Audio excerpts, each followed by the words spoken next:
I had always been proud of my son, Ethan. He was a hard-working young man, full of dreams and determination. As a father, it was my joy to watch him grow, and I often stopped by his workplace to check in on him, just to see how things were going. On this particular day, I decided to surprise him. I hadn't told him I was coming, so I knew he'd be caught off guard. I smiled to myself as I approached the building, excited to see his face when he realized I was there. It had been a few weeks since we had spent any real time together, and I was looking forward to catching up. I walked into the office and greeted the receptionist. She smiled and nodded, but she didn't seem all that surprised. I suppose Ethan had mentioned me before. She directed me to his desk, and I made my way down the hallway, my footsteps echoing in the quiet building. When I reached his cubicle, I saw him talking to a colleague. He was so focused that he didn't notice me standing there. I took a step back, wanting to surprise him. Just as I was about to tap him on the shoulder, he stood up to leave. "Hey, Dad," Ethan said, turning around. He smiled and gave me a quick hug. "What are you doing here?"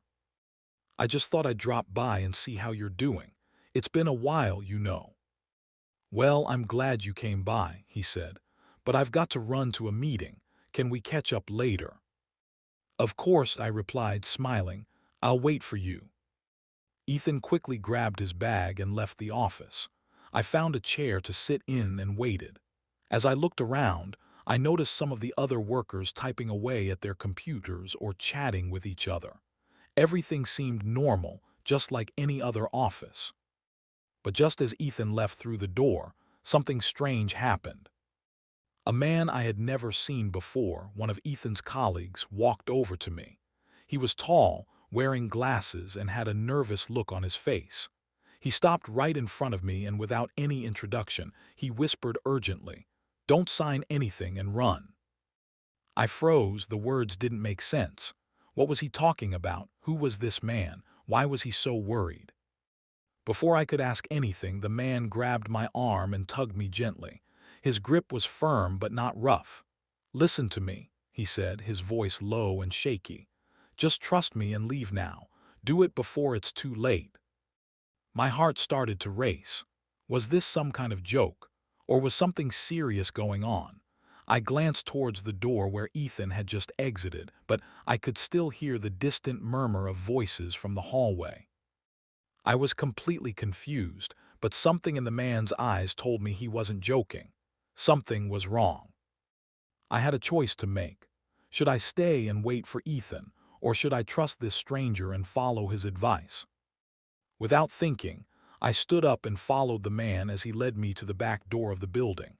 My mind was spinning, but I couldn't shake the feeling that something dangerous was about to happen. As we stepped outside into the fresh air, I looked around. The city was as busy as ever, but I felt a strange sense of unease. The man turned to me, still holding my arm. "You need to leave," he said urgently. "Right now, go." I didn't know what to do, but before I could ask him anything else, he was already gone, disappearing into the crowd. I stood there for a moment, my mind racing. What had just happened? Why had that man warned me? And then something caught my eye, something that made my blood run cold. From across the street, I saw a group of men, dressed in dark suits, walking towards the building. They looked like they were on a mission, and something about their presence sent a chill down my spine. I quickly turned around and looked back at the building. The last thing I saw was the flashing light of a police car pulling up to the front entrance. What was going on? Why had I been told to leave? I didn't know it then, but my life was about to change forever, and what I discovered next would leave me in complete shock. I stood frozen in place, my heart hammering in my chest. The police car outside the building was now joined by two others, and several officers were pouring out onto the street. Their movements were quick and purposeful. I could see the flashing lights reflected in the windows of the nearby buildings, but everything around me seemed to slow down. What was going on? I had just been inside talking to Ethan, and now this. It didn't make sense. I needed to find out what was happening. Was Ethan okay? Was he in danger? 1,000 questions flooded my mind, but one thing was clear. I had to get back into that building. But before I could make a move, my phone rang. It was Ethan. My hand trembled as I answered. "Dad," his voice sounded a little shaky, a hint of urgency in it. "Where are you?" I started, but I couldn't seem to form words. "Ethan, I saw the police. What's going on? Are you okay?" There was a long pause on the other end, and then I heard him sigh. "Listen, Dad, you need to be careful. I don't have time to explain everything right now, but just know that you're not safe there. I need you to stay away from the building. Don't go back inside." The panic in his voice was enough to make my stomach tighten. I had never heard him like this before. Ethan was always calm and composed, no matter the situation. For him to sound so frantic, something was wrong, something big. "Ethan, what's happening? Why are there police outside?" "I can't say much right now," he replied, his voice barely above a whisper. "But just trust me. Go home, please. I'll explain everything later, but for now you need to leave."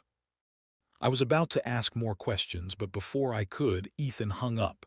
His words echoed in my mind. "Don't go back inside." But why? What had happened in there while I was waiting?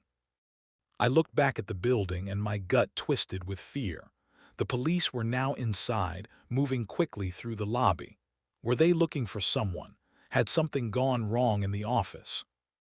I started walking away from the building, my mind racing. Where was I supposed to go now? I had to get answers, but I wasn't sure where to start.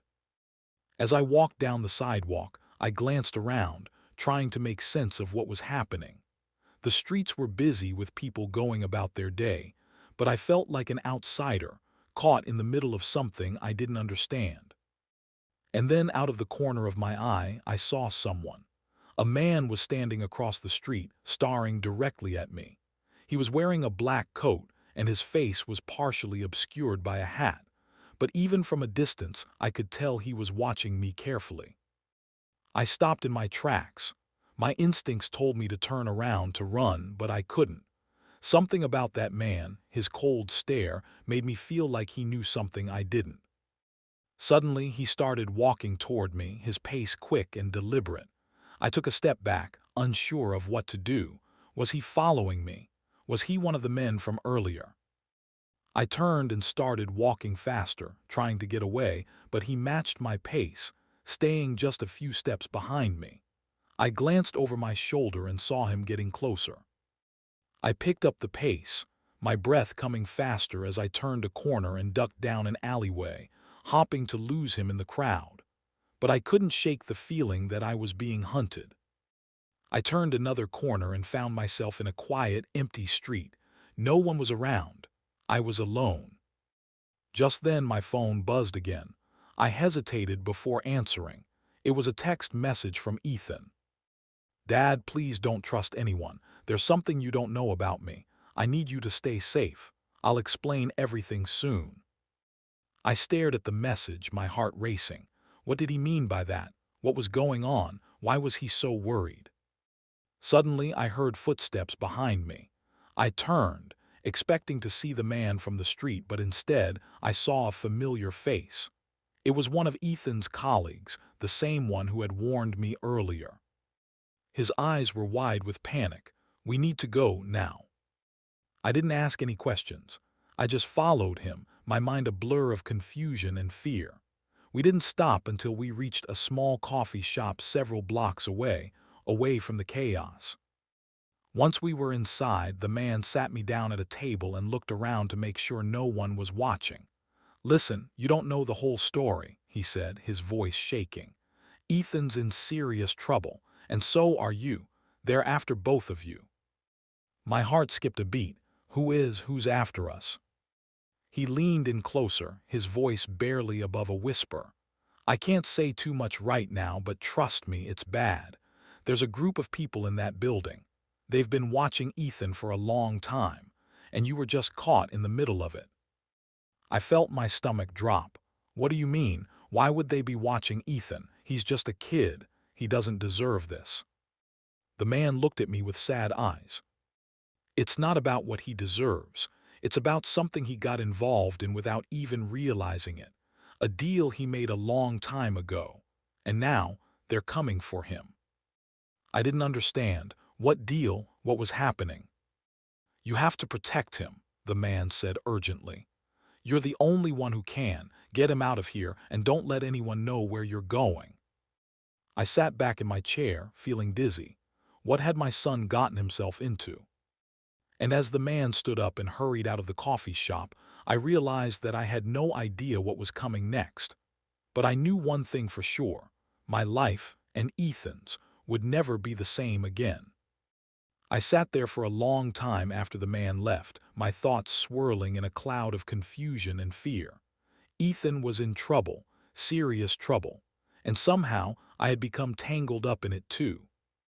But what was this deal the man had mentioned? What did Ethan get involved in?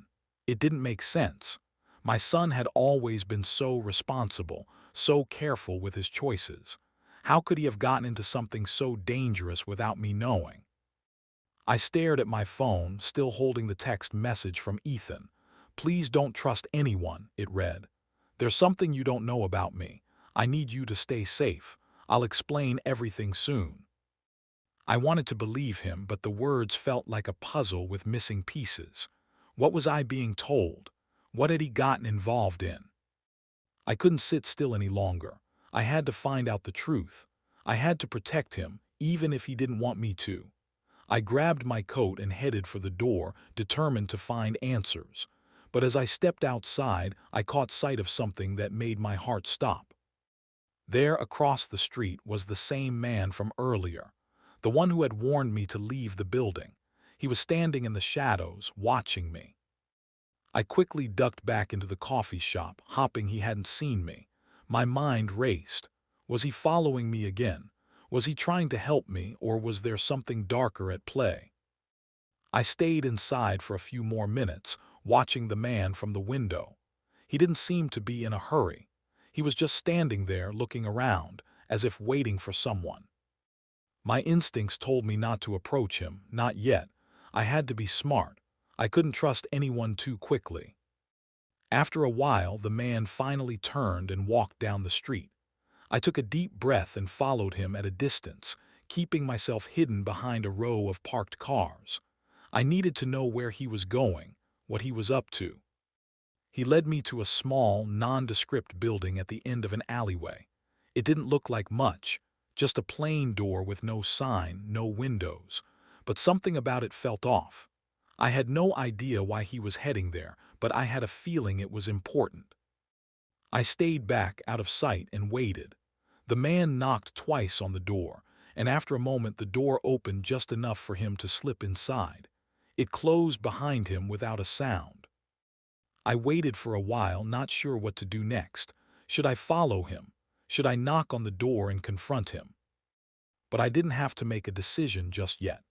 As I was about to turn and leave, I heard a familiar voice behind me. "Dad." I spun around, my heart racing. There, standing just a few feet away, was Ethan. His face was pale, his eyes wide with fear. "What are you doing here?" I asked, trying to keep my voice steady. "I thought I told you to stay away from the building." "I had to find you," he said, his voice trembling. "I didn't know who else to turn to.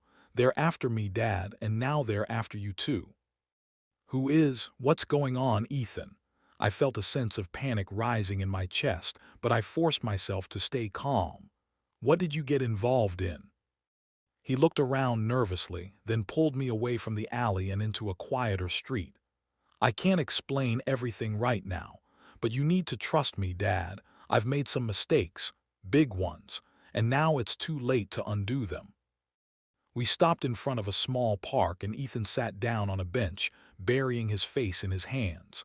I never meant for any of this to happen. I didn't even know what I was getting into at first. But now they won't let me go. They won't stop until they get what they want. I sat down beside him, trying to make sense of his words. "What do they want, Ethan? Who are they?" He shook his head, looking up at me with tears in his eyes. "I don't know who they are, but I know they're dangerous. And I know they've been watching me for a long time. It started with a job offer, some small-time contract. It seemed harmless at first, just a way to make some extra money, but I didn't know what I was signing up for. Now they've got me in their grip. I felt a wave of dread wash over me. What kind of contract? What did you sign, Ethan? He hesitated for a moment, his eyes darting around the park. I can't explain it all right now, but the deal, it's bigger than I thought, and now they're trying to use me for something. I think they've been using me this whole time, Dad. I felt a knot in my stomach. This was worse than I could have imagined. Ethan had always been so careful with his decisions, so trustworthy. How had he gotten caught up in something like this? "I'm so sorry, Dad," Ethan whispered. "I should have told you sooner, but I thought I could handle it. I thought it was just a small thing, just a little side job, but now it's too late." I placed a hand on his shoulder, trying to offer some comfort, but deep down I was terrified. My son had been dragged into something I didn't understand, and now the danger wasn't just his, it was mine too. I had to make a choice. I couldn't let him go through this alone, but how could I protect him when I didn't even know who was after him, or why? Before I could say anything else, Ethan's phone buzzed. He glanced at the screen, his face going pale. "It's them," he said, his voice shaking. "They know where I am." I grabbed his arm, pulling him to his feet. "We need to move, now." But as we started to run, I heard footsteps behind us, footsteps that were getting closer, faster. The hunt had begun, and this time there was no turning back. My heart was pounding in my chest as Ethan and I ran through the quiet park, the sound of our footsteps echoing in the still night air. I glanced over my shoulder, but I couldn't see who was following us. All I knew was that someone was close, too close. "Come on," I urged Ethan, pulling him along as we made our way down a narrow path. "We need to get out of here." He was breathing hard, his face pale. "Dad, I'm sorry. I never meant for this to happen, but now they're going to hurt you too." "I don't care about that right now," I said, trying to keep my voice steady. "We need to stay ahead of them. Do you have any idea where we can go?" Ethan didn't answer right away. I could see his mind working, his eyes scanning the dark streets around us. "There's an old warehouse near here. It's abandoned. We can hide there for a while, at least until we figure out what to do." "Lead the way," I said, grabbing his arm and guiding him forward. We didn't waste any time. The sounds of footsteps grew louder behind us, and I could hear the occasional shout of someone calling out our names. Whoever was after us wasn't just following, they were hunting us. We turned a corner and raced down a street, the distant glow of streetlights barely lighting the way. My legs were burning, my mind racing, but I didn't dare slow down. Ethan's safety was my only priority. The warehouse was just ahead, a dark and imposing structure in the distance. It looked abandoned, no lights, no cars in the parking lot. I hoped it would be enough to keep us hidden, at least for a little while. We reached the entrance and I quickly checked over my shoulder. The footsteps were getting closer. I pushed the door open and we slipped inside, just as the sound of running footsteps echoed down the street. We stood there in the dark, gasping for air, our bodies pressed against the cold, concrete walls. The silence inside the warehouse felt almost too quiet, as if we were waiting for something terrible to happen. Ethan leaned against the wall, his eyes wide with fear. "Dad, we can't keep running. We need to figure out what's going on." I nodded, my thoughts racing. I had no answers for him. All I knew was that someone wanted us both, and whatever Ethan had gotten involved in, it was bad, really bad. "Who are they, Ethan?" I asked, my voice tight with frustration. "Who's after us?" He shook his head, clearly terrified. "I don't know, I wish I could tell you, but I can't. They're too dangerous. I made a mistake, Dad, a huge mistake." "You need to tell me everything, Ethan. We can't keep running if we don't know who we're up against."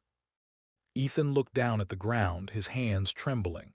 "It started with a job. I thought it was just a simple gig. Some extra money.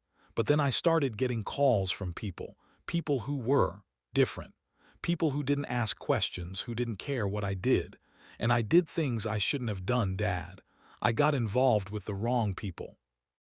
I felt a knot tighten in my stomach. My son had always been so careful, so responsible. How had he gotten tangled up with people like this? Who are they, Ethan? What do they want with you? Ethan swallowed hard. They're part of something bigger, something dangerous.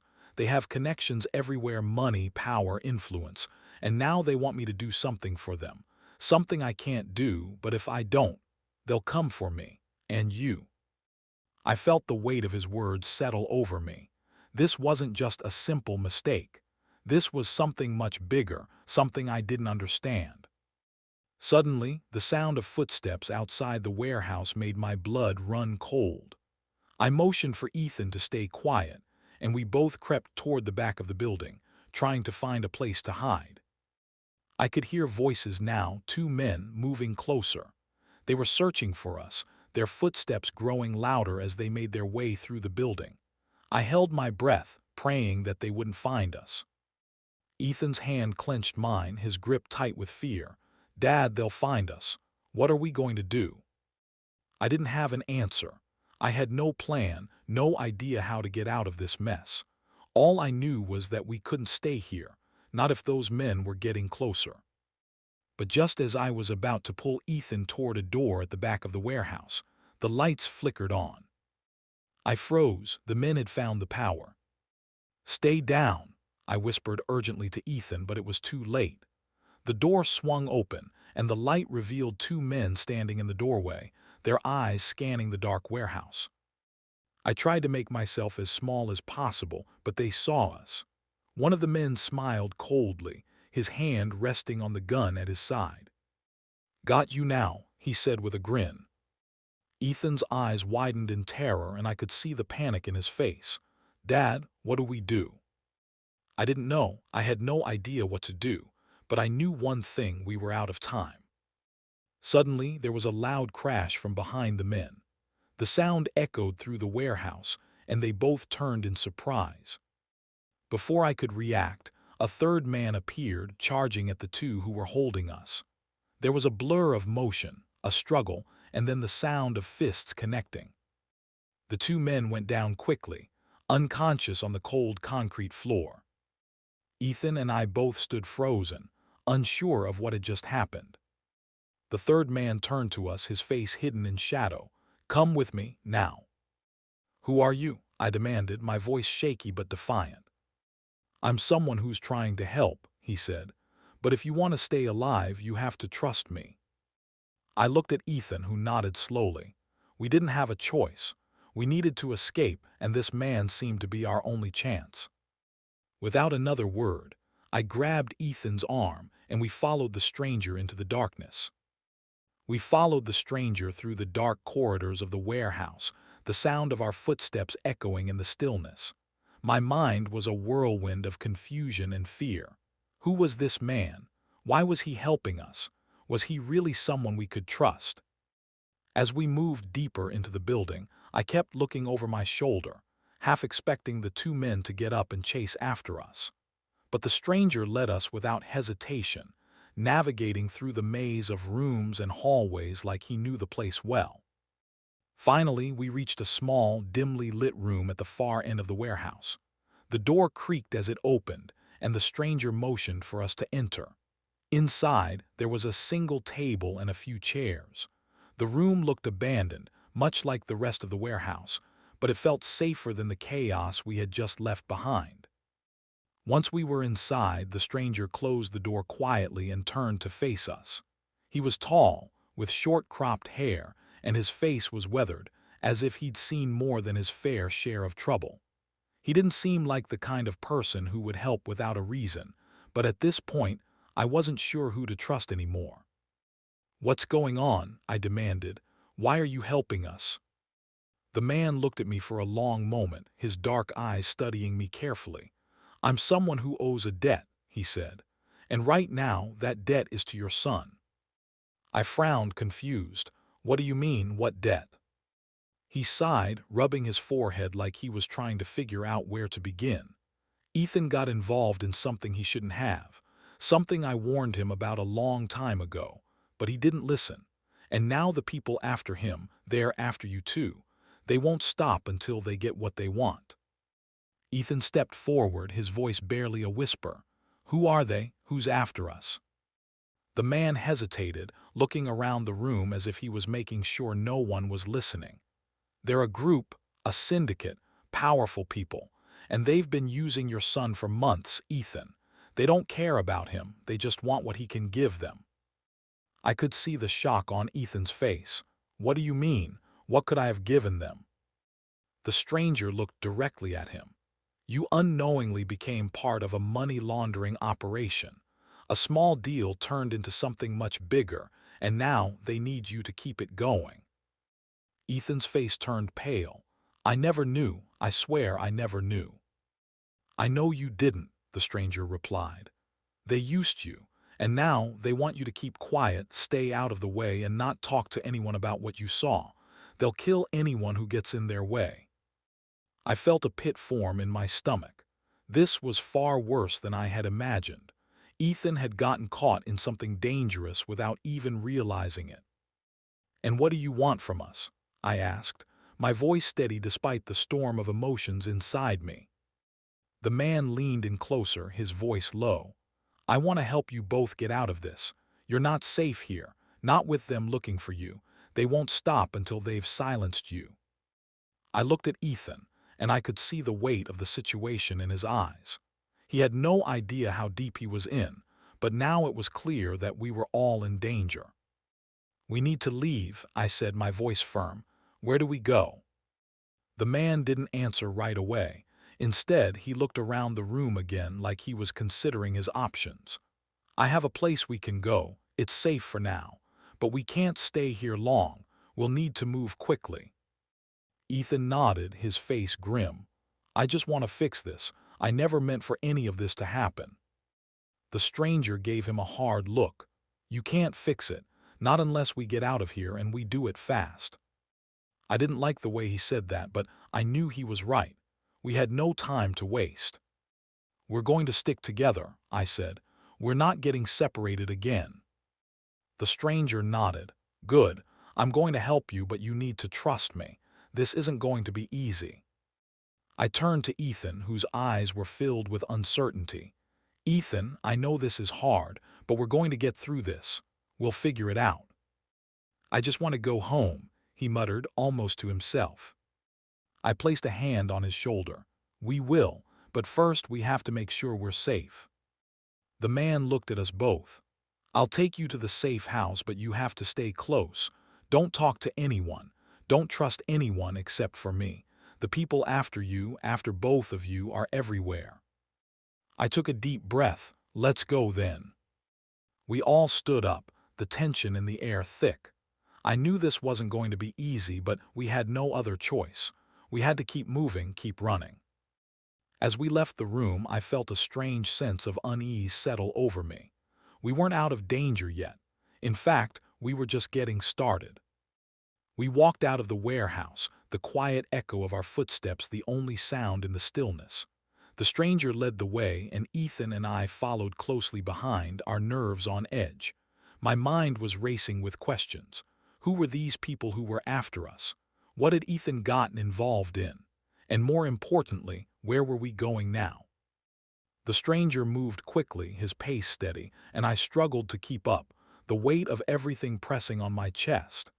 Ethan walked beside me, his face pale, his eyes distant. He seemed to be lost in his own thoughts, trying to come to terms with the reality of the situation. After a few minutes of walking, the stranger stopped at the corner of a quiet street and looked both ways. Stay close, he warned, his voice low. We can't afford to draw attention. I nodded, trying to steady my breath. My heart was still racing from the chase, but I knew we couldn't stop. We had to keep moving.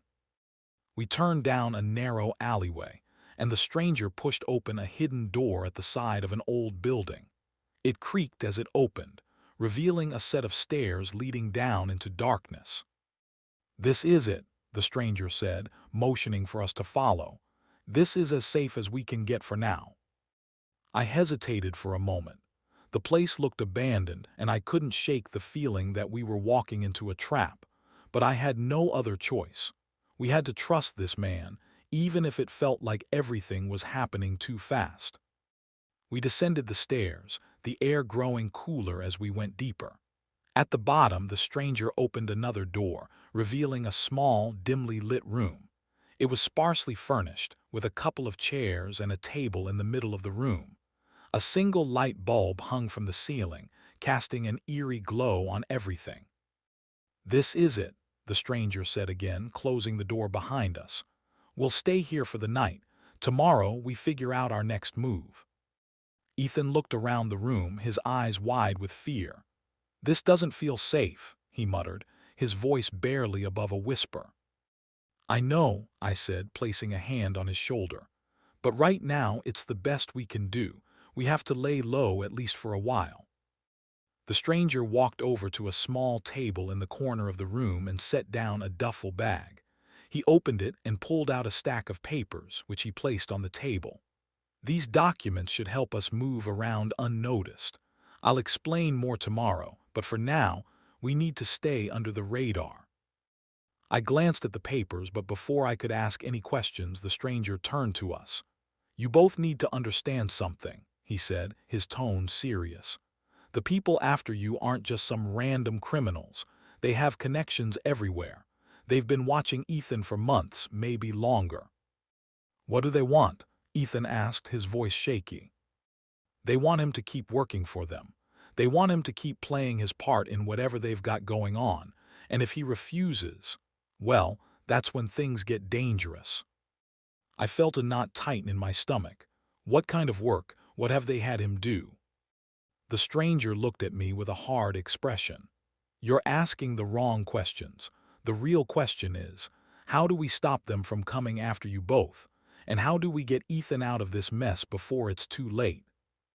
I turned to Ethan, trying to reassure him. "We'll figure it out, son. We won't let them control you. We'll find a way out." Ethan nodded, but the fear in his eyes was hard to miss. I knew he was scared. Hell, I was scared too. But I couldn't let him see how deep this was cutting me. I had to be strong for him. The stranger sat down on one of the chairs and looked at us both. "Tomorrow I'll take you somewhere safe. We can't stay here for long. But for now, we need to rest. We'll talk more in the morning. There's a lot to explain and time is running out." Ethan sat down on the floor, his back against the wall, and I took a seat beside him. The room was silent for a moment, the weight of everything pressing down on us. I looked around the small, dimly lit room and tried to come to terms with what had happened. My son had gotten mixed up in something dangerous, something far bigger than I had ever imagined. And now, we were both running for our lives. I couldn't let him face this alone. We had to stick together no matter what. Suddenly, there was a knock at the door. My heart skipped a beat and I stood up quickly, my hand instinctively reaching for the door handle. Was it them? Had they found us already? The stranger looked at me and shook his head. "Stay here," he whispered. "I'll handle this." He opened the door just a crack, and I could see him talking to someone outside in hushed tones. I couldn't make out the words, but the exchange didn't seem like a friendly one.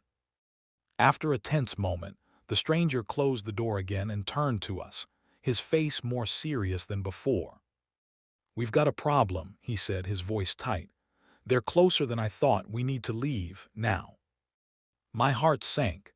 The room that had felt like a temporary refuge only moments before now felt like a trap. We weren't safe here. We had to keep moving, keep running. But where would we go next? Who could we trust? The urgency in the stranger's voice made my heart race. We weren't safe here. Not anymore. He moved quickly, gathering up the papers from the table and stuffing them into his duffel bag. "We need to go. Now," he repeated, his eyes scanning the room with a look of determination. He didn't wait for us to ask any more questions, just grabbed his bag and headed toward the door. I turned to Ethan, whose face was filled with fear. "Dad, what's happening? Who was at the door?" I shook my head, unable to give him a clear answer. I don't know, but we have to keep moving. We can't stay here. Ethan nodded, his eyes wide, and followed me to the door. The stranger stepped aside, motioning for us to go first. We didn't question him. We were too scared to.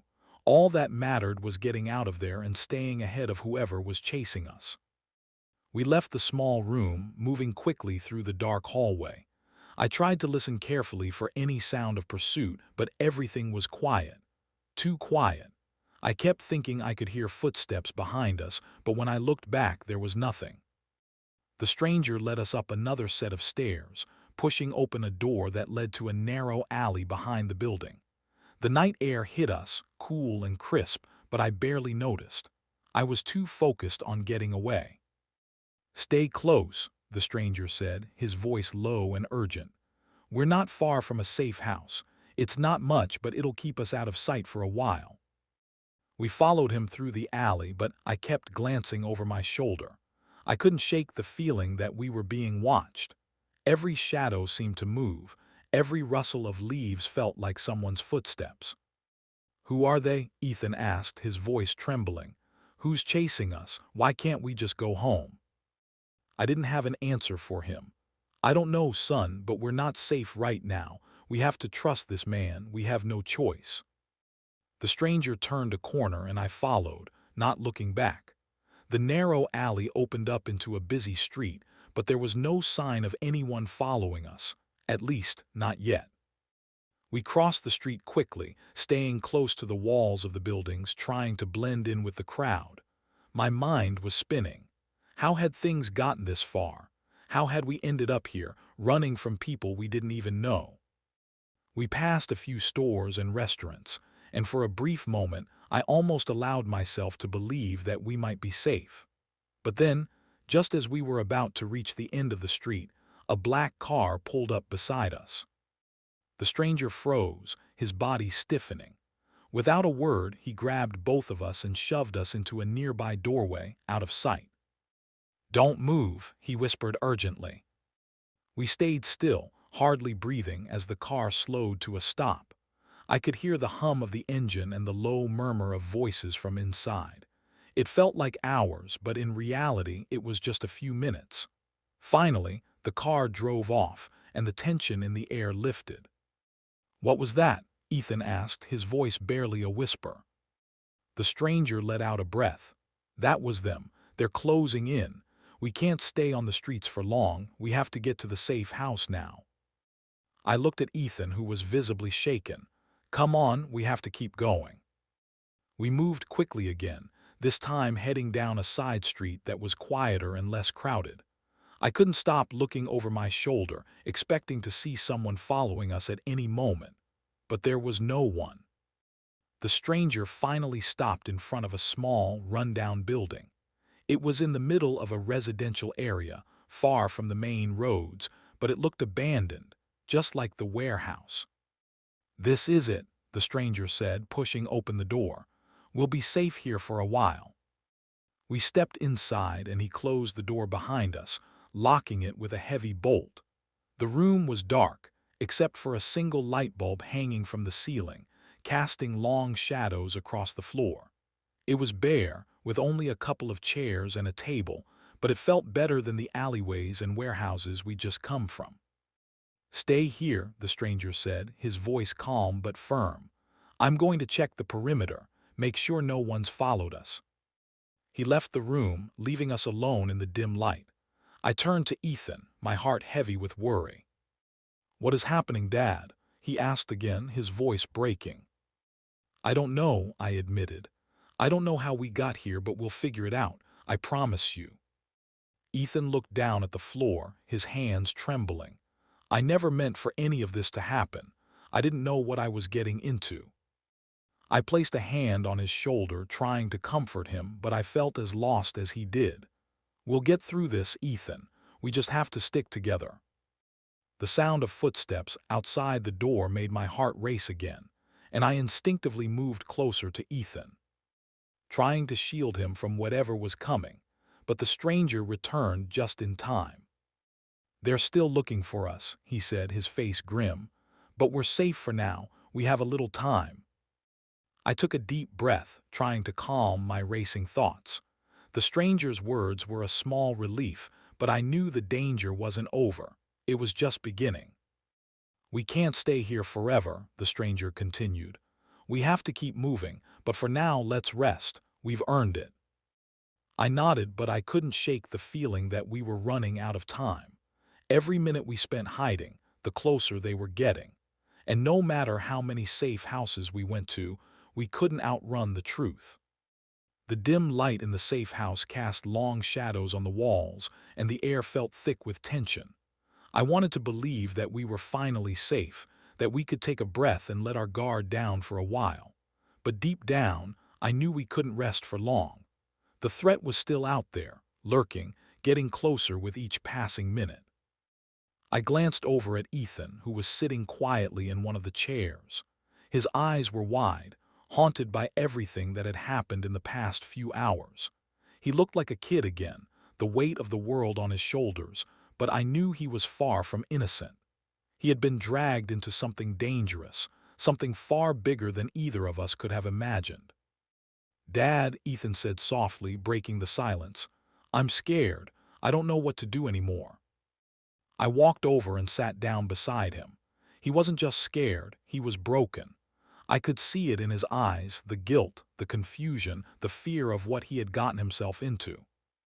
"I know, son," I said quietly. "I know you didn't ask for any of this, but we'll get through it. We'll figure it out together." But even as I said the words, I wasn't sure how true they were. The enemy we were up against wasn't just some random criminal group. It was something more organized, more dangerous. They had resources, power, and connections that went deeper than we could ever imagine. Suddenly, the door to the safe house creaked open and the stranger returned. His face was serious, and I could see the weariness in his eyes. He was carrying a small bag with him, and as he walked into the room, he set it down on the table. "We've got a problem," he said without any preamble. "What is it?" I asked, my heart skipping a beat. "The people who are after you, they're getting smarter. They've got eyes everywhere. They know you're not at the warehouse anymore. They've already started canvassing the area. It won't be long before they figure out we're here." I felt a chill run down my spine. How do they know? How could they have found us so quickly? The stranger paused, rubbing his face with one hand. "They have informants everywhere. They don't just rely on their muscle. They've got people watching, listening everywhere you go. They knew you were at the warehouse, and now they're onto this place." I stood up, packing the small room. "Then we need to leave. We can't stay here. We have to move now." The stranger shook his head. "It's not that simple. We can't keep running forever. Eventually they'll catch up with us." I stopped in my tracks. "Then what do we do? What's the plan?" The stranger looked at Ethan, his eyes narrowing. "There's something you don't know about Ethan's past, something he hasn't told you." Ethan stiffened, his face turning pale. What do you mean?" he stammered. I turned to look at him, confused. What is he talking about? The stranger took a deep breath, and I could see the hesitation in his eyes. Ethan wasn't always just a guy working a regular job. He got involved with people he shouldn't have a long time ago, people who have connections with the syndicate. They've been keeping tabs on him for years. But you didn't know that, did you? I looked at Ethan, my heart sinking. "Is that true?" I asked, my voice quiet. Ethan didn't meet my gaze. He just stared down at the floor, his hands trembling.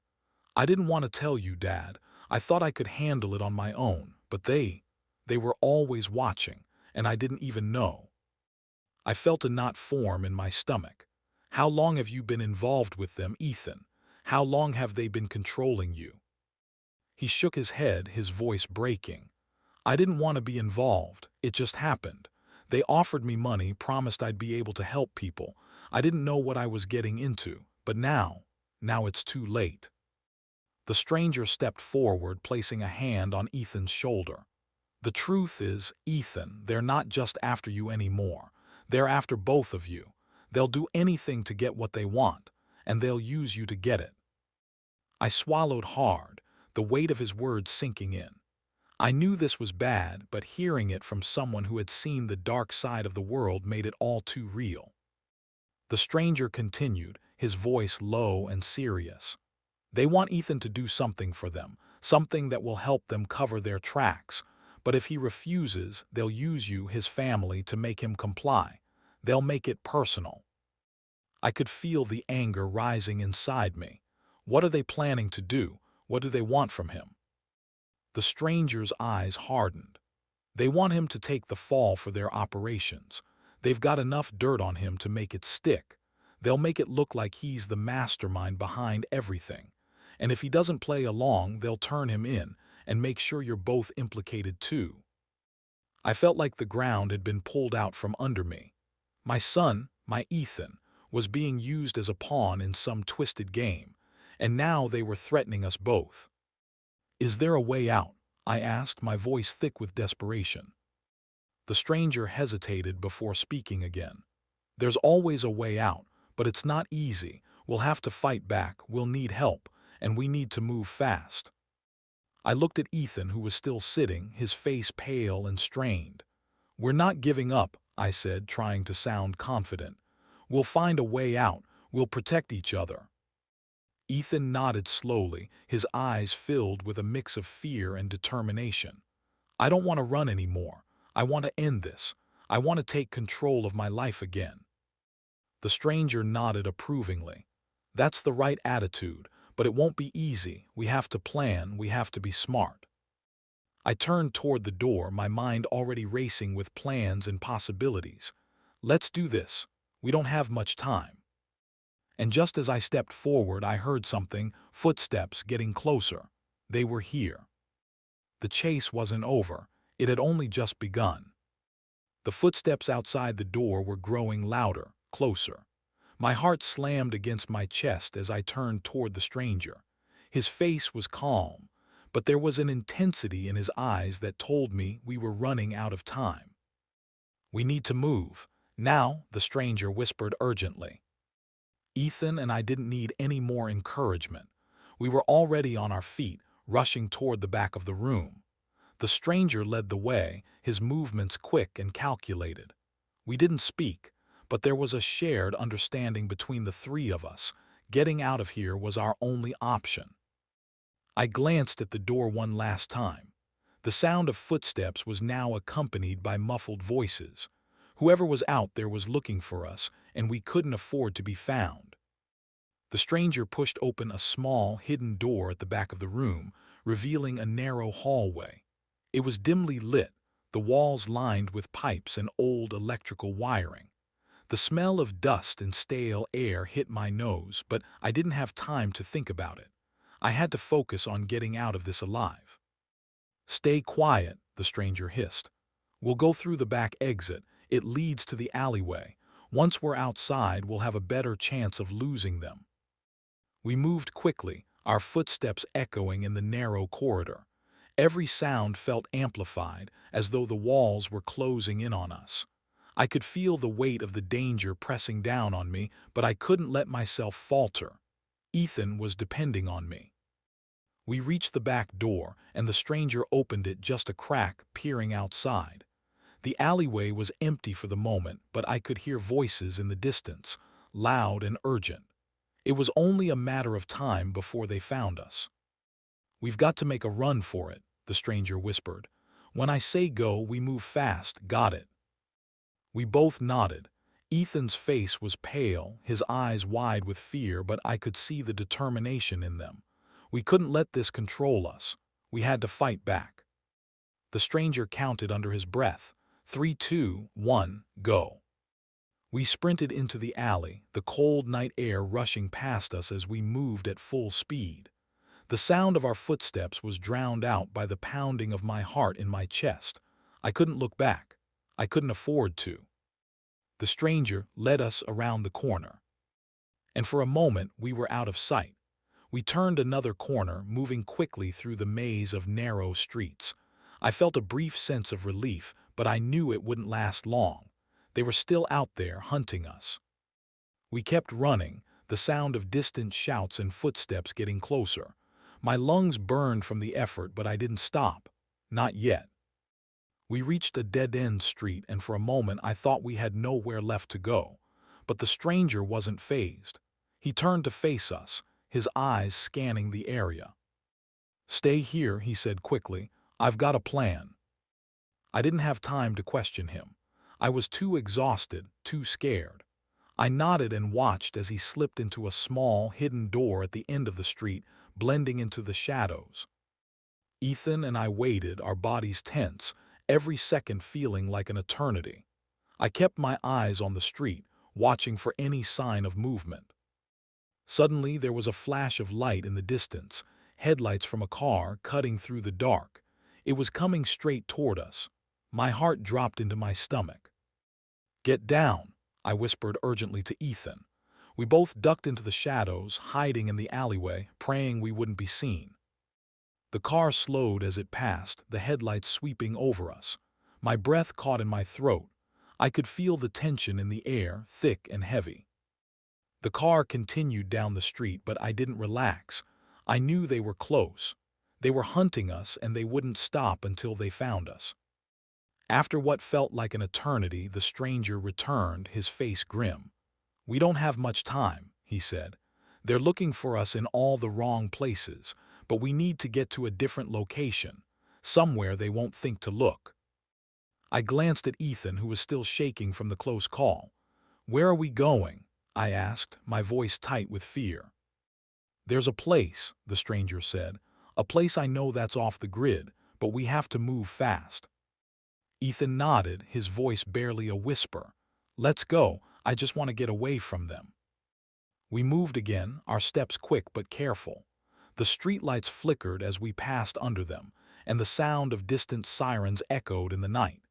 The danger was still there, closing in, but I refused to let it break us. The stranger led us through alleyways, side streets, and dark corners. We didn't speak much, but we all knew what was at stake. We had to survive. We had to protect each other. As we neared the end of the block, the stranger stopped. "This is it," he said, his voice low. He motioned to a small, unmarked door at the end of the alley. We approached cautiously, my heart still pounding in my chest. The stranger knocked twice, sharp, quick knocks, and a moment later the door opened, revealing a dark interior. "This is the place," the stranger said, his voice urgent. "Get inside now." I didn't hesitate. I grabbed Ethan's hand, pulling him into the building. The door shut behind us with a soft click, and we were plunged into darkness. "Stay quiet," the stranger warned again. "We're not safe yet, but we're closer." We followed him into the building, our footsteps muffled by the thick carpet beneath our feet. I could feel the weight of everything pressing down on me. We were close, but the danger was still out there. As we made our way through the dark, I couldn't help but wonder, how long would we have before they found us again? The door behind us clicked shut, and the darkness enveloped us completely. I could hear my own breath in the quiet, and the pounding of my heart seemed unnaturally loud. The air in the building was cold, and the silence felt oppressive. For a moment, I thought I could hear the distant hum of the city, but it was faint, as if we had stepped into another world entirely. The stranger led the way, his steps confident and quick, but he didn't say a word as we moved further into the building. Ethan and I followed closely, our eyes adjusting to the dimness. The only light came from a small lantern at the far end of the hallway, casting long shadows on the walls. Finally, the stranger stopped at a door on the left and turned to us. "This is the room," he said, his voice low. "It's secure for now. We'll rest here and figure out our next move." I nodded, but my mind was still racing. We weren't safe yet, not by a long shot. I could feel the weight of the situation pressing down on me. The men who were after us weren't just dangerous, they were relentless. They wouldn't stop until they had what they wanted. We stepped inside the room, and the door clicked shut behind us. The stranger turned to face us, his expression serious.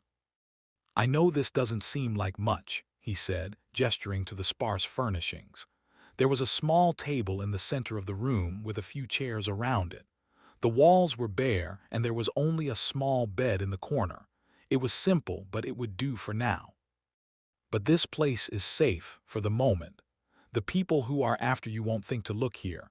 We have a little time to plan our next move. I glanced around the room, feeling both relieved and uneasy.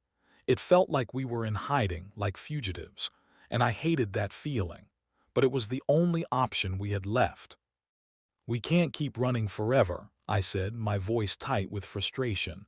"How do we stop them? What do we do next?" The stranger's eyes hardened. "We need to make contact with someone who can help us, but it won't be easy. The people after you, after both of you, have eyes everywhere. They'll be watching your every move." I felt a chill run through me. "Who can help us?" I asked. "Who do we turn to?" The stranger hesitated before speaking. "There's a man I know, someone I trust. He's been involved in this kind of work before. He can help us fight back, but we need to get to him first. And that's going to be risky. If they find out we're trying to make contact with him, well, things will get a lot worse."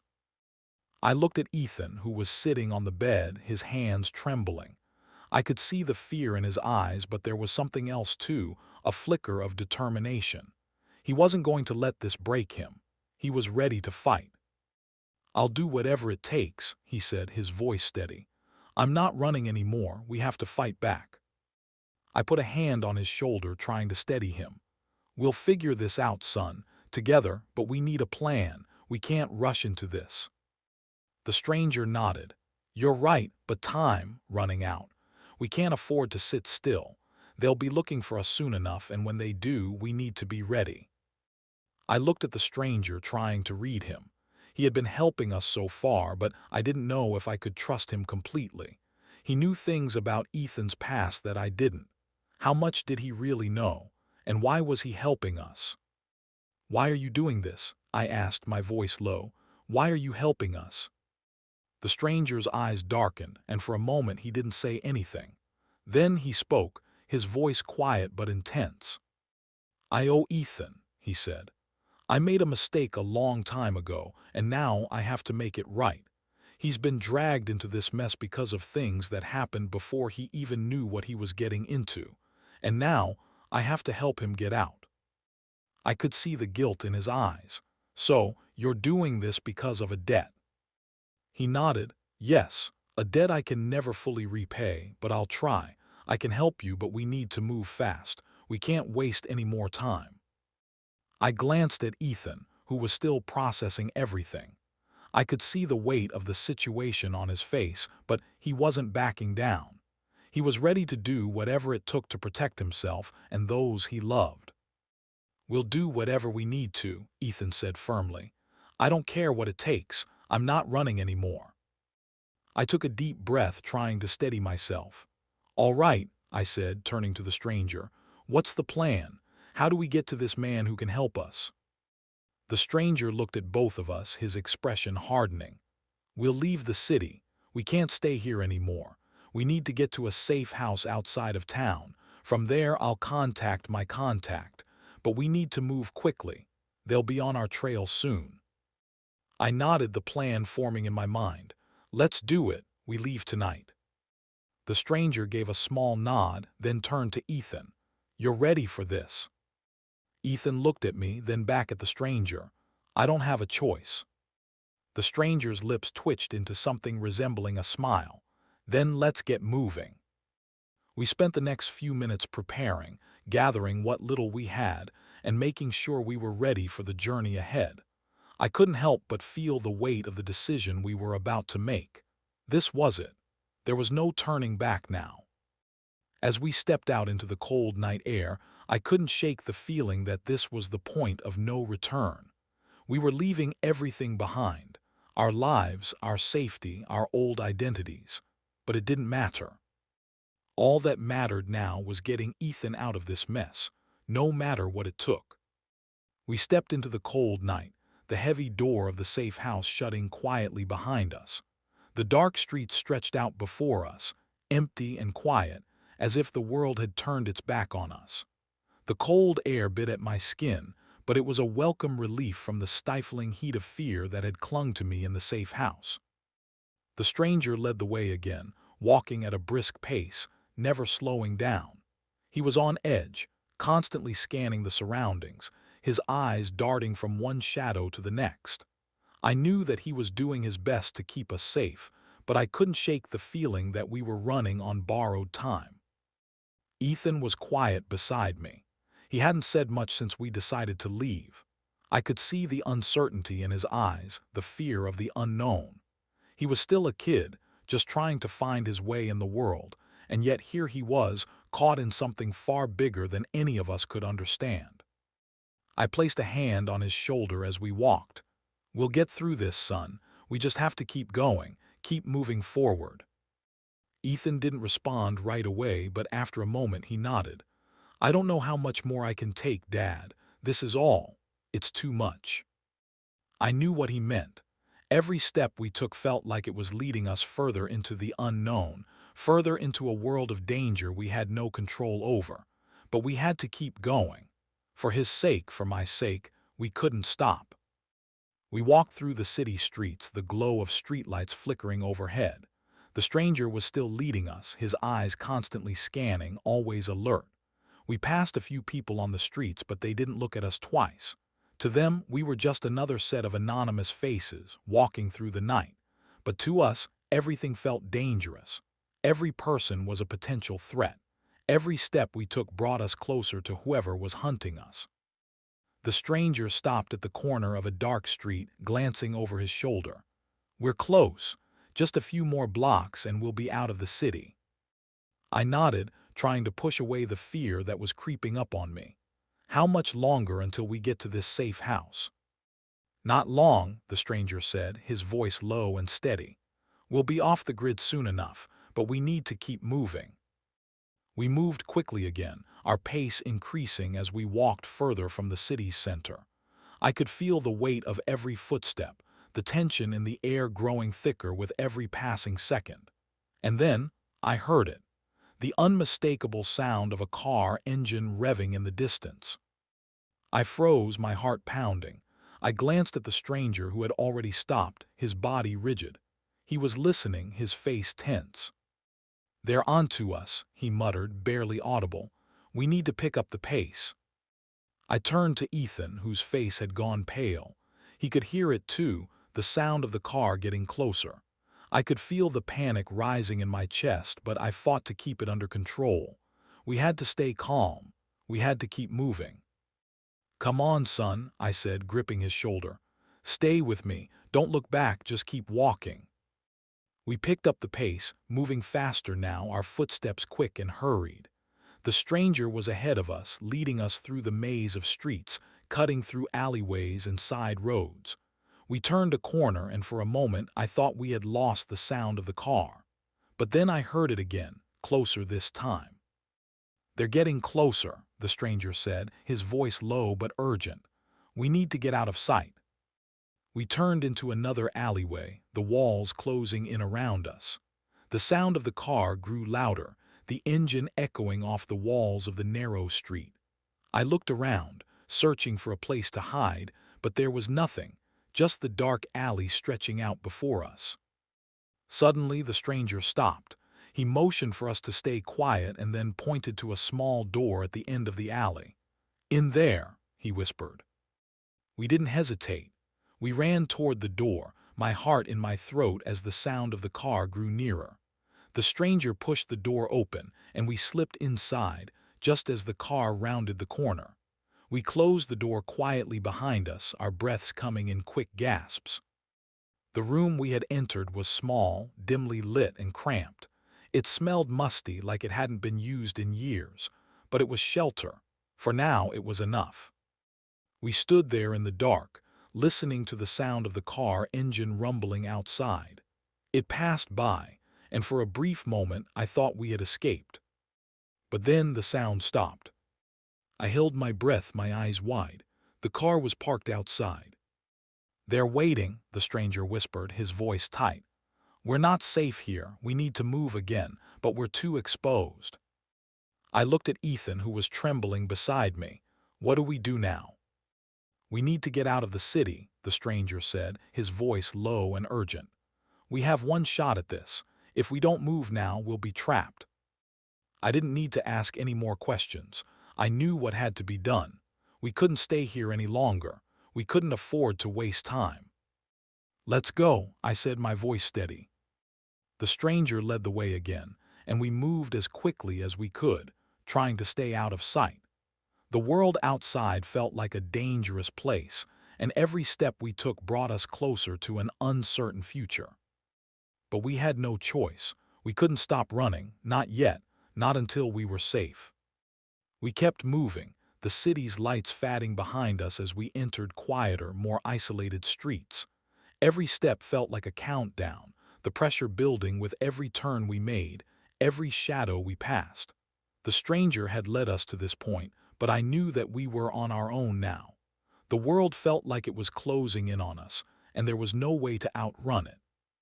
"Stay close," the stranger said, his voice low. "We're almost there." I nodded, but I couldn't shake the feeling that something wasn't right.